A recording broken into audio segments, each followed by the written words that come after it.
Let's get some perspective now from Kamran Bokhari. He's Stratfor's Director of Middle East Analysis. He joins us via phone from Toronto.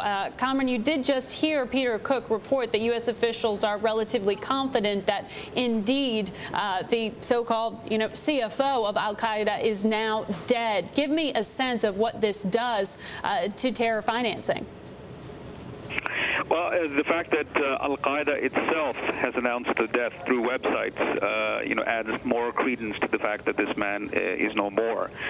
Definitely, it hurts Al-Qaeda because this man, and I would stay away from the number 3, number 4, and number 5 sort of designations because we've come up with so many number 3s, and I would beg to differ with your colleague about Khalid Sheikh Mohammed. Khalid Sheikh Mohammed was a specific field operations commander whose job was to pull off the 9/11 attacks, whereas this individual, Mustafa Abu Al-Yazid, was amongst the founders of the group. He's part of the leadership committee, and we don't know whether he's number 3 or what his designation is for sure, but he's amongst the top, let's say, 5 or 6 leadership individuals, and therefore this is a big blow. This is the first time since the killing of Muhammad Atif, the original military chief of Al-Qaeda in Afghanistan in November 2001, that we have been able to eliminate such a high-ranking Al-Qaeda leader.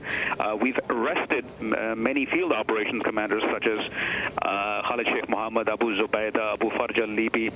But this is the highest that we've been able to do, and especially with the use of the unmanned aerial vehicle strikes in northwest Pakistan.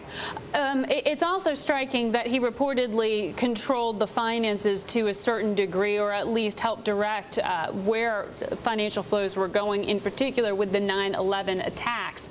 Can you give me a sense of how more difficult, or perhaps business as usual, has it been on the financial front for those flows?